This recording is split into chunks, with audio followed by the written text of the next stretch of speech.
প্রিয় দেশবাসী, ভাই ও বোনেরা, আজ আমি আপনাদের সামনে উপস্থিত হয়েছি আমার লক্ষ্য এবং উদ্দেশ্যগুলো তুলে ধরার জন্য।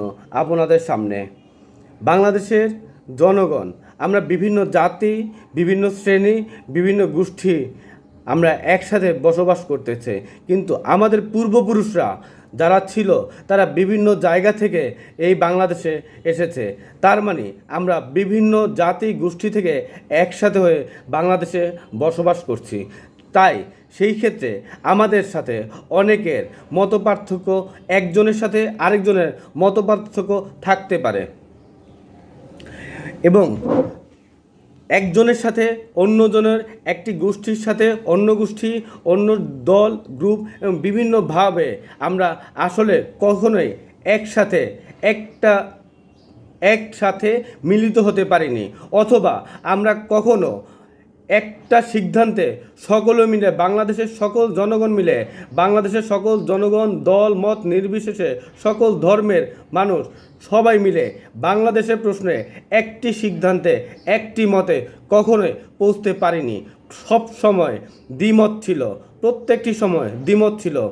কিন্তু আপনারা দেখেন, আমাদের দেশ বাংলাদেশ ছাড়া পৃথিবীর অনেক দেশ আছে যেখানে দেশের প্রশ্নে সবাই এক থাকে, জনগণের প্রশ্নে, জনগণের সুবিধার্থে, জনগণের স্বার্থে, দেশের স্বার্থে সকলে এক হয়ে যায়।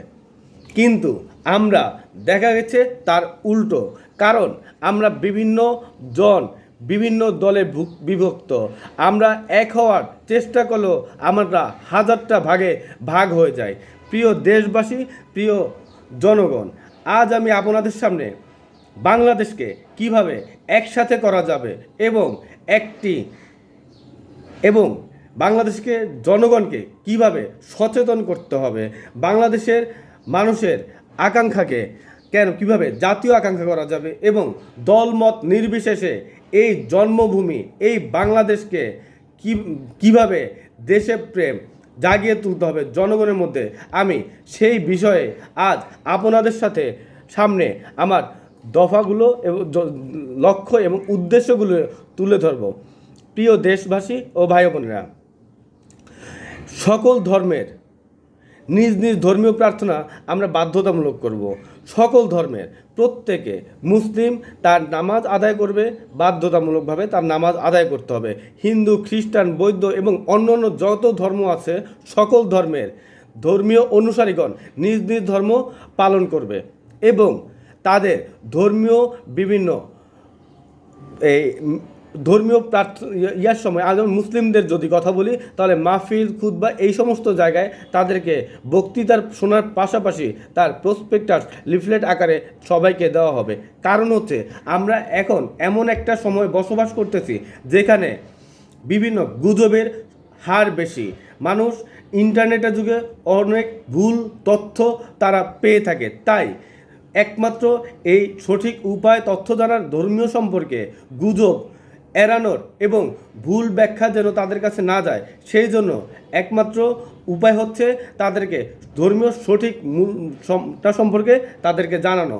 তাই খুতবা এবং মাহফিলে তারা যেই বয়ানটা দিবেন, অনেক সময় সাউন্ড সিস্টেমের কারণে তাদের কাছে ঠিকভাবে পৌঁছে না।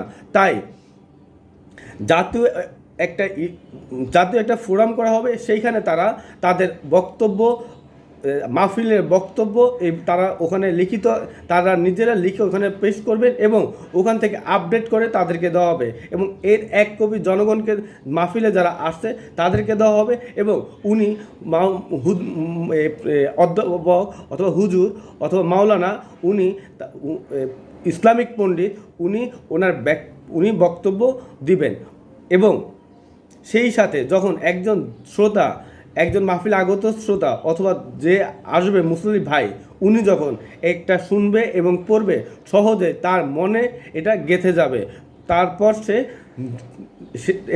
সে ধর্মের সঠিক জিনিসটা সে ক্যাপচার করতে পারবে। এভাবে আমাদের দেশের জনগণ, মুসলিম এবং অন্যান্য সকল ধর্মে এইভাবে তাদের নিজ নিজ ধর্মীয় অনুসারীদেরকে ধর্মীয় সঠিক তথ্য তাদের কাছে পৌঁছিয়ে দেওয়া হবে।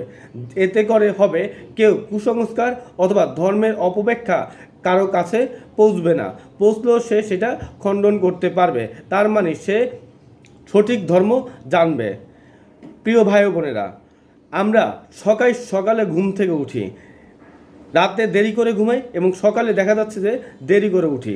আমাদের এতে মানসিকভাবে আমাদের মাথায় ব্রেনে আঘাত করে, মানসিকভাবে আমাদের দিন দিন আমরা নষ্ট হয়ে যাচ্ছি। কারণটা হচ্ছে এখন সোশ্যাল মিডিয়ার সময় মানুষ সারা রাত, বেশিরভাগ ছাত্র ছাত্রী, বয়স্ক, সংসার, সবাই প্রত্যেক এর দ্বারা ক্ষতিগ্রস্ত হচ্ছে। কারণটা হচ্ছে যখন সে রাত্রেবেলা যখন দেরি করে ঘুমাসে, সে স্বভাবতই সকালে সে ঠিক সময়ে ঘুম থেকে উঠতে পারে, অথবা কাঁচা ঘুমে তার ভেঙে যায়, তার সন্তান, মানে পুরো ফ্যামিলি, একটা পুরো পরিবার একটা এই অবস্থা হয়। সেই জন্য প্রিয় ভাই বোনেরা, সেই জন্য আমি সকালে ভোর নামাজের, ফজর নামাজের পর সূর্য ওঠার সাথে সাথে মানুষ জীবিকার উদ্দেশ্যে জীবিকার সন্ধানে কর্মে বের হবে এবং সন্ধ্যা হওয়ার সাথে সাথে সে ঘরে ফিরে আসবে। সন্ধ্যার পরে জরুরি প্রয়োজন ছাড়া কেউ বাইরে থাকবে না এবং এশার নামাজের পরে মানুষ ঘুমিয়ে পড়বে। দেখুন, এটা অনেকেই বলবেন এটা বাস্তব না। আসলে সরকার চাইলে জনগণের স্বার্থে আমরা যদি সুস্থ এবং সুন্দর জীবনযাপন করতে চাই তাহলে, এবং আমাদের ভবিষ্যৎ প্রজন্মকে যদি সুস্থ রাখতে চাই এবং খুব সুন্দর একটা ভবিষ্যৎ দিতে চাই, তাহলে আমাদেরকে একটু ছাড় দিতে হবে, একটু কষ্ট করতে হবে। একজন ব্যক্তি যদি খুব ভোরে ঘুম থেকে উঠে কর্মক্ষেত্রে বের হয় এবং সে যদি নামাজ পড়ে এবং তার যদি অন্যান্য সকল ধর্মীয় যদি অনুশাসন মেনে চলে, ইনশাল্লাহ এটা তার সারা দিনের তার ব্রেনের উপর তার মন মানসিকতা ভালো থাকবে এবং উনি ভালোভাবে কাজকর্ম করতে পারবে এবং সকালের আবহাওয়াটা ভালো। এক্ষেত্রে অফিস কর্মচারী যত প্রতিষ্ঠান আছে সব ভরে নিয়ে আসবে এবং 2-3টার মধ্যে ছুটি হয়ে যাবে। সর্বোচ্চ 10 ঘন্টার বেশি কাউকে কর্মঘণ্টা বেশি কাউকে কাজ করানো যাবে না এবং বাকি সময়টা সে এসে তার পরিবারকে সময় দেবে, বাজার সদাই করবে, শপিং করবে, ঘুরতে যাবে এবং সন্ধ্যার পরে কোনো ব্যবসা প্রতিষ্ঠান, কোনো বেসরকারি প্রতিষ্ঠান খোলা থাকবে না। শুধুমাত্র জরুরি প্রয়োজন যেগুলো সেগুলি হয়তো খোলা থাকবে, খোলা রাখা হবে। যেমন হাসপাতাল, যেখানে জরুরি অবস্থা থাকে ওইখানে শুধু এটা খোলা থাকবে। সমগ্র দেশকে সিসি ক্যামেরার আওতায় নেওয়া হবে। কারণটা হচ্ছে একটা মানুষ যখন নিরাপদ থাকবে, একজন মানুষ যখন নিরাপদ থাকবে তখন সে স্বাধীন এবং সুস্থভাবে বেঁচে থাকতে পারবে। সমগ্র দেশকে সিসি ক্যামেরা লাগানো হবে। সরকারিভাবে যে সমস্ত জায়গায় প্রাইভেট প্রতিষ্ঠান, বাসা বাড়িতে সরকারি উৎসাহে তারা নিজেরা লাগাবে এবং অন্য খালি জায়গাতে, সরকারি জায়গাতে সরকার নিজে বহন করবে। এতে কি হবে, তা মানুষের জীবনের নিরাপত্তা থাকবে, সম্পদের নিরাপত্তা থাকবে, ব্যবসা প্রতিষ্ঠান নিরাপদ থাকবে এবং তা সে ভবিষ্যতে এই বাংলাদেশে সিকিউর থাকবে, তার নিশ্চিন্ত সে বসবাস করতে পারবে। তাই সে অন্য কোনো দেশকে যাওয়ার প্রয়োজন হবে না এবং প্রত্যেকের জীবন, ছোট থেকে শিশু থেকে বয়স্ক পর্যন্ত প্রত্যেকের জীবন বাংলাদেশের কাছে, রাষ্ট্রের কাছে একটি জিম্মাদার। তাই তার নিরাপত্তার দায়িত্ব সরকার গ্রহণ করবে এবং সেই কারণে সমগ্র দেশে সিসি ক্যামেরার আওতায় নিয়ে আসা হবে। পুষ্টিকর এবং ভেজালমুক্ত খাদ্য নিশ্চিত করা হবে। সরকার প্রতিটি জায়গাতে প্রতিটি জায়গায় এখন দেখা যাচ্ছে যে আপনি ফুলের গাছ লাগাচ্ছেন, অনেক ধরনের গাছ লাগাচ্ছেন, এটা জনগণের আসলে উপকৃত হয় না। সরকার খালি জায়গাতে ফলের গাছ, কাঠ গাছ, ঔষধ গাছ, শাকসবজি এবং বিভিন্ন গাছপালা লাগাবে, যেন গরিব মানুষ যাদের গাছ নাই তারা এই ফল খেতে পারে। প্রত্যেকটি গাছ ওষুধি গাছ, এটা আমাদের জন্য অনেক বেশি উপকার হবে জনগণের জন্য। তাই সরকারিভাবে অপ্রয়োজনীয় জায়গাতে, যেখানে খাট জমি অথবা রাস্তাঘাট আশেপাশে যে কোনো সরকার কোনো খালি জায়গা রাখবে না। এখন কথা আসতে পারে একটি ফলের গাছের দাম বেশি, সেই জন্য সরকারি অনেক ফার্মার নার্সারি আছে, সেই নার্সারিতে সরকার নিজে চারা গাছ উৎপন্ন করে সেটা লাগাবে এবং প্রতিটা বাসা বাড়িতে, প্রত্যেক যাদের জায়গা আছে তাদেরকে সরকার বাধ্যতামূলকভাবে 5 ধরনের গাছ লাগাতে হবে। সব ফলের গাছ, কাঠের গাছ, ঔষধি গাছ, শাকসবজি গাছ এবং অন্যান্য গাছ, প্রয়োজনীয় গাছ লাগাতে বাধ্য করব। প্রত্যেক পরিবারকে কমপক্ষে এক ফলের গাছ 5টি, ওষুধের গাছ 5টি, এরকম করে 5 পাতা 25টা গাছ বাধ্যতামূলকভাবে বসত বাড়িতে রাখার আইন পাস করবে এবং জনগণকে এটা উৎসাহিত করবে। ভেজাল খাদ্য নিশ্চিততার জন্য বাংলাদেশে এবং এতে করে মানুষ খাদ্যের প্রতি যুগে শাকসবজি, কারণ করোনার পর থেকে আমাদের শারীরিক অবস্থা এমন যে আমরা আসলে শারীরিকভাবে এবং মানসিকভাবে খুবই দুর্বল। তাই এই কাজটি করা হবে এবং সরকার দ্রব্যমূল্যর দাম নিয়ন্ত্রণের জন্য সরাসরি কৃষকদের থেকে খাদ্য কিনে নেবে, খাদ্য সামগ্রী কিনবে এবং তা বিভিন্ন বাজারে সরবরাহ করবে। বিদেশ থেকে, বাইরে থেকে যেটা আনতে হয় তার মধ্যে চাল, ডাল, চিনি, তেল যেটা বাইরে থেকে আনতে হয় সেটা সরকার নিয়ে আসবে এবং বাজারে সরবরাহ করবে। যদিও এটা অনেক বড় একটা জটিল বিষয়, তারপরেও সরকার চাইলে, রাষ্ট্র চাইলে যে কোনো কঠিন কাজকে সুন্দরভাবে সম্পন্ন করতে পারবে। কারণ দেশের জনগণকে আমরা প্রথমেই বলেছি তাদেরকে আমরা সচেতন করে তুলব। সচেতন হওয়ার জন্য তাদেরকে উৎসাহিত করা হবে এবং দেশপ্রেম জাগিয়ে তোলা সরকারের চাইলে এটা পারবে। এবং আপনার ভেজালমুক্ত খাদ্যপণ্যটা যে এমআরপির দামে বিক্রয় করা হবে, এমআরপি দামে সেটা বিক্রয় করা হবে, তাহলে দেশের জনগণ খাদ্যর দিক দিয়ে নিশ্চয়তা পাবে এবং পুষ্টিকর খাবার পাবে। চিকিৎসাখাত রাষ্ট্রীয়করণ, আমরা যখন বাংলাদেশে বয়স্ক মা বাবা যারা আছে, বাচ্চা, এখন চিকিৎসাটা অনেক ব্যয়বহুল হয়ে গেছে, যা একজন মানুষের পক্ষে একটা চাকরি করে ফ্যামিলি সংসার চালিয়ে যদি সে চিকিৎসা করে ওই টাকাটা সে কোনোভাবেই তার আয় থেকে অথবা সঞ্চয় থেকে খরচ করার থাকতে পারে না, কারণ তার কাছে আয় এবং সঞ্চয় বলতে কিছুই নেই বর্তমানে, এবং চিকিৎসা খাত অনেক বেশি ব্যয়বহুল হয়ে গেছে। সেই জন্য সরকার বাংলাদেশে সকল চিকিৎসা খাত সরকারিভাবে চিকিৎসা জনগণকে দিবে। এই ক্ষেত্রে ডায়াগনস্টিক সেন্টার এবং যতগুলো প্রাইভেট ক্লিনিক, হাসপাতাল আছে সবগুলো বন্ধ করে শুধুমাত্র রাষ্ট্রীয়ভাবে চিকিৎসা দেওয়া হবে এবং সেই সাথে উন্নত চিকিৎসার ব্যবস্থা সরকারিভাবে উন্নত চিকিৎসার ব্যবস্থা করা হবে এবং পাশাপাশি একটি গবেষণাগার করা হবে যেখানে বিভিন্ন মেডিসিন নিয়ে এবং ভবিষ্যৎ মেডিসিন এবং এটা নিয়ে গবেষণা করে ল্যাব তৈরি করা হবে। এরপর আছে শিক্ষা খাত সরকারিকরণ। আমাদের শিক্ষার্থীরাই জাতির ভবিষ্যৎ, তাই সর্বোচ্চ চিকিৎসা এবং শিক্ষাকে সরকারিকরণ করা হবে। বাংলাদেশে বিভিন্ন ধরনের যে শিক্ষা ব্যবস্থা চালু আছে সেটা আসলে বিভিন্ন শিক্ষা ব্যবস্থায় আমাদের বৈষম্য রয়েছে। আমরা শিক্ষা ব্যবস্থা দেখছি বিভিন্ন ইংলিশ মিডিয়াম, বাংলা মিডিয়াম, আরবি, এরকম বিভিন্ন ধরনের শিক্ষা ব্যবস্থা প্রচলিত আছে। তাহলে তাদের মধ্যে যারা মাদ্রাসা এবং বিভিন্ন ধর্মের মাদ্রাসা, প্রাইভেট, ইংলিশ মিডিয়াম, তারা ছোট থেকেই তারা বিভিন্নভাবে একটা জাতি হিসেবে গড়ে ওঠে, একটা বিভিন্ন শ্রেণীতে বিভক্ত হয়ে ভবিষ্যতে গড়ে ওঠে, যা মোটেই কাম্য নয়। আমরা সরকারিভাবে শিক্ষা ব্যবস্থাকে সরকারি করা হবে এবং সরকারিভাবে শিক্ষা প্রতিষ্ঠান থেকে শুধুমাত্র শিক্ষা দেওয়া হবে।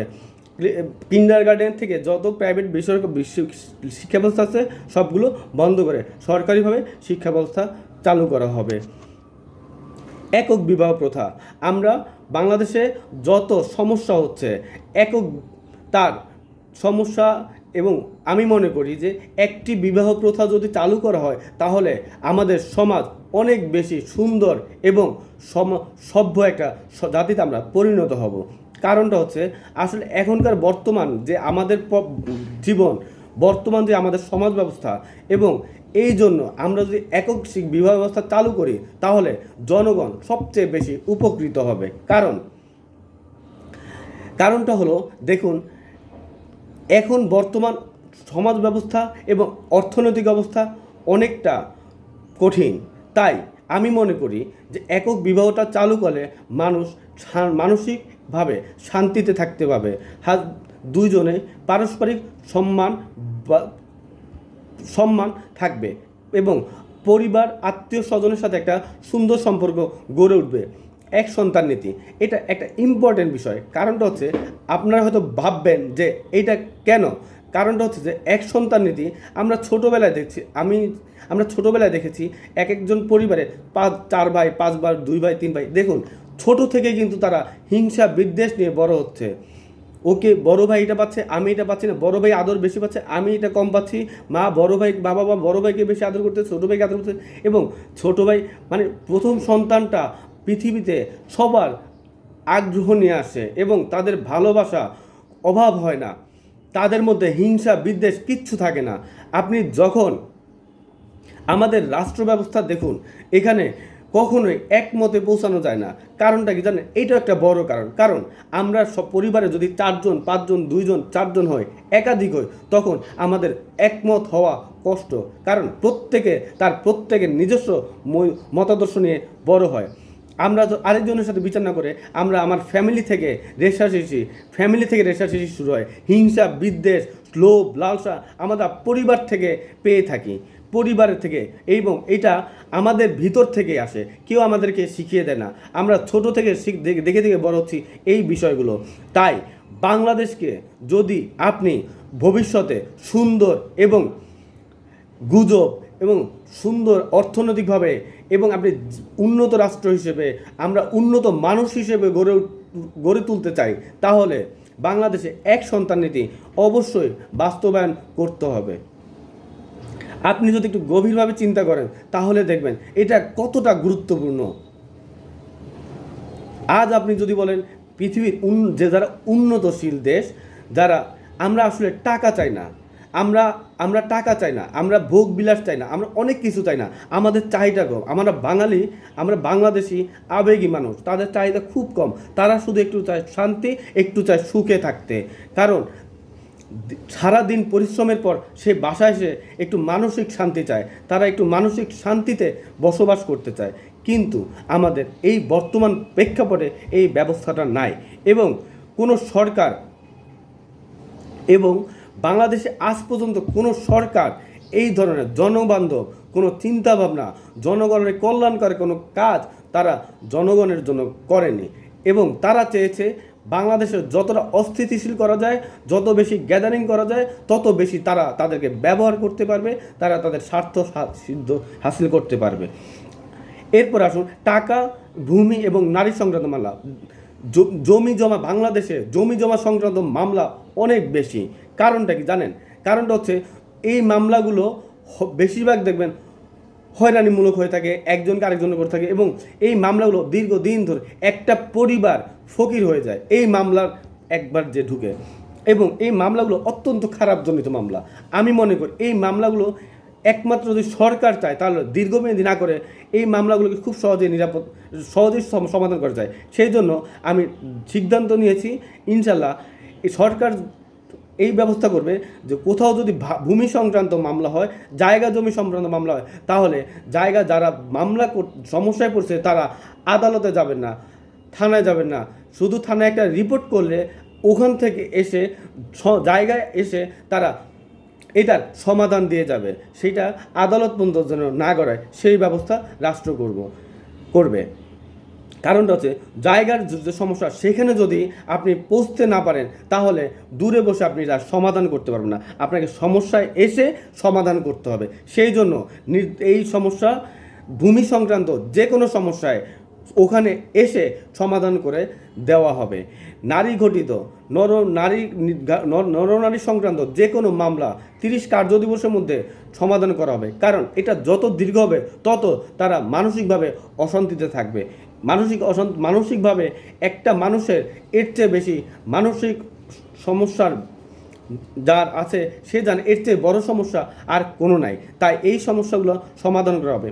টাকা পয়সার ক্ষেত্রে, নগদ টাকা পয়সার ক্ষেত্রে যদি লিখিত ডকুমেন্ট থাকে তাহলে এর আগে মনে হয় কেউ মামলা করে কেউ টাকা পায়নি, এরকম হয়।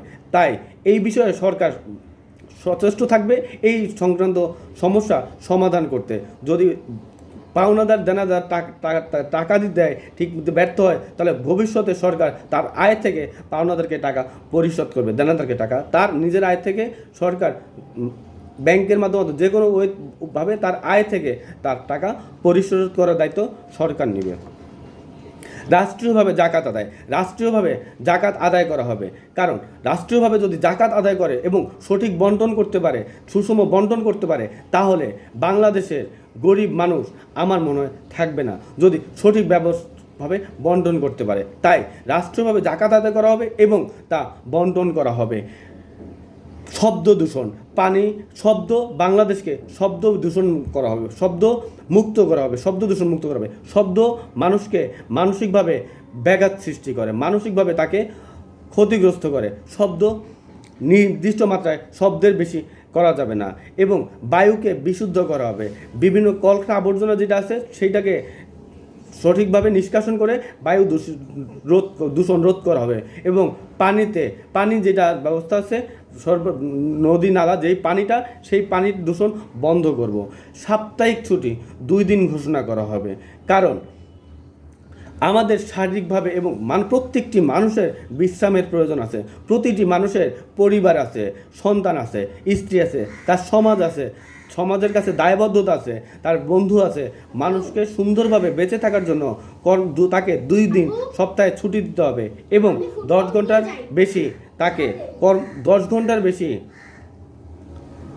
কোনোভাবে 10 ঘন্টার কর্মঘণ্টা 10 ঘন্টা নির্ধারণ করে তার আইন পাস করা হবে, নির্ধারণ করে দেওয়া হবে। প্রিয় দেশবাসী, ভাই বোনেরা, ভিডিওটি বড় হয়ে গেছে, কিন্তু মনে রাখবেন, বাংলাদেশের এখন পর্যন্ত কোনো সরকার জনগণের কথা চিন্তা করেনি। তারা চিন্তা করেছে তারা ক্ষমতায় যাবে, যেভাবে হোক ক্ষমতায় যাবে। ক্ষমতায় গিয়ে তারা ক্ষমতা ছাড়েনি, তারা স্বৈরশাসক হয়েছে। এর প্রমাণ আপনারা দেখেছেন। বাংলাদেশকে আমার স্বপ্ন, বাংলাদেশের জনগণ সুখে থাকবে, জনগণ শান্তি থাকবে, জনগণ নিরাপদ থাকবে। বাংলাদেশে কেউ অর্থ পাচার করবে না, কারণ মানুষ মনে করে যে তার ভবিষ্যৎ বাংলাদেশে নাই, সেই জন্য সে অর্থ পাচার করে। তার ভবিষ্যৎ বাংলাদেশে নিশ্চিত এবং নিশ্চিত। সে নিশ্চিত বোধ যখনই করবে তখনই সে কখনোই বাংলাদেশের টাকা সে পাচার করবে না, সে দুর্নীতি করবে না। কারণ তার খাদ্যের অভাব নেই, সে একটি বিয়ে করছে, একজন সন্তান আছে এবং সে 5 ওয়াক্ত নামাজ পড়তেছে, সে তার ধর্ম পালন করছে এবং সে ধর্ম সম্পর্কে সঠিক তথ্য জানে। সে সকালবেলা ঘুম থেকে উঠছে এবং খুব ভোরে ঘুম থেকে উঠছে, তার শরীর ভালো আছে, এই জন্য সে বাংলাদেশের প্রত্যেকটি জনগণের জন্য নিরাপদ থাকবে। আমরা জনগণকে তার মানসিকভাবে তাকে সুস্থ রাখার জন্য আমি জনগণকে এবং আমরা সবাই একসাথে হয়ে জনগণকে মানসিকভাবে শান্তিতে রাখবো, তার শরীর সুস্থ রাখবো, তার জীবনের নিরাপত্তা দিব, তাকে পুষ্টিকর খাবার এবং ভেজালমুক্ত খাবার তার জন্য নিশ্চিত করব। তার চিকিৎসা ব্যবস্থা তার চিকিৎসা রাষ্ট্রীয়ভাবে করা হবে এবং সরকারিভাবে তার চিকিৎসা নিশ্চিত করা হবে। শিক্ষাক্ষেত্রে তার সন্তানকে শিক্ষিত করে ভবিষ্যৎ নিশ্চিত করা হবে। একটি বিবাহ করবে এবং তার মানসিক কোনো চাপ থাকবে না। তার একজন সন্তানকে সুস্থ, সুন্দর এবং সুন্দরভাবে সে বিকশিত করে বড় করবে এবং জায়গা জমি নিয়ে কারোর সাথে কখনো দ্বন্দ্ব থাকবে না, নারী সংক্রান্ত সে কোনো ঝামেলা থাকবে না। জাকাত সে সঠিকভাবে দিবে। গরিব যারা আছে তারা সুন্দর এবং সুন্দর জীবনযাপন করতে পারবে। বাংলাদেশের শব্দ দূষণ, পানি দূষণ এবং বায়ু দূষণ হবে না। সে সপ্তাহে 2 দিন ছুটি পাবে এবং 10 ঘন্টা সে পরিশ্রম করবে। ইনশাআল্লাহ বাংলাদেশে একটি সুন্দর রাষ্ট্র, সুখী রাষ্ট্র এবং দেশের জনগণ সুখী শান্তিতে থাকবে। বাংলাদেশ একটি সুখী রাষ্ট্র হবে। আল্লাহ মহান রাব্বুল আলামিন আমাদেরকে তৌফিক দান করুক বুঝার জন্য, যে আমরা কোনটা ভালো এবং কোনটা মন্দ সেইটা বুঝতে পারি। কারণ আমাদের জ্ঞান আছে, বুদ্ধি আছে, আমরা বিচার বিশ্লেষণ করতে পারি কোনটি ভালো কোনটি খারাপ। আমরা কোন নেতার নেতৃত্ব মেনে নিব, কোন নেতার আমরা নেতৃত্বে থাকব, সেইটা বিবেচনা করবেন। কারণ অতীতে দেখেছেন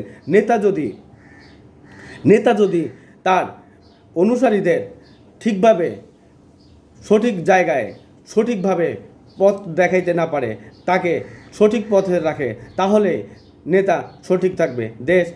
দেশের যারা রাষ্ট্র ব্যবস্থায় থাকবে সরকার থাকবে তারা সঠিক পথে থাকবে। তাই সরকারকে উদ্যোগ হইতে হবে, জনগণের মধ্যে দেশপ্রেম এবং সচেতনতা জাগ্রত করতে হবে। আমরা চাই এমন একটি রাষ্ট্র ব্যবস্থা যেখানে বৈষম্য থাকবে না, সকল জনগণ, সকল জাতি ধর্ম বর্ণ নির্বিশেষে আমরা একসাথে থাকব, ঐক্যবদ্ধ থাকব এবং নিজেদের প্রয়োজনে আমরা ঐক্যমত হব।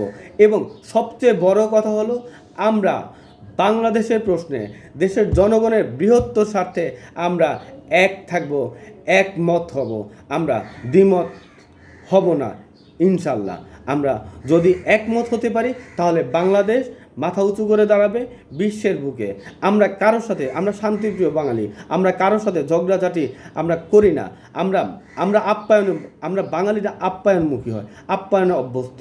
তারা মানুষকে খাওয়াতে পছন্দ করে, দিতে পছন্দ করে। এবং আমরা বাঙালিরা অনেক সরল এবং সহজ। তাই আমরা মাঝে মাঝে শয়তানের ফাঁদে পড়ি, আমরা শয়তানের ফাঁদে পড়ব না।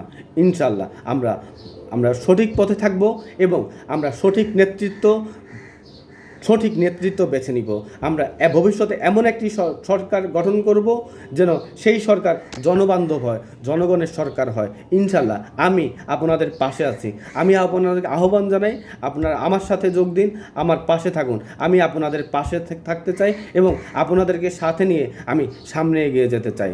ইনশাল্লাহ আপনারা যদি সাথে থাকেন, শত বাধা বিপত্তি, যতই বড় বাধা বিপত্তি আসুক, আমরা একসাথে তা অতিক্রম করতে পারবো ইনশাল্লাহ। আল্লাহ আমাদেরকে সকলকে সুস্থ এবং ভালো রাখুন এবং সকল ধর্মের মানুষ সবাই সুস্থ থাকবেন, ভালো থাকবেন। আমরা যেই ধর্মের হই না কেন, আমরা মিলেমিশে বাংলাদেশে বসবাস করব। এই বাংলাদেশটা আমার, এই মাটি আমার, এই পানি আমার, এই বায়ু আমার। এইখানে মাটিতে আসলে, এই মাটিতে আমি মাটির উপরে পা রাখলে, এই দেশে আমি পা রাখলে, এই এলাকায় যেখানে আমি জন্মগ্রহণ করছি সেখানে আমি আসলে আমার মনটা শীতল হয়ে যায়।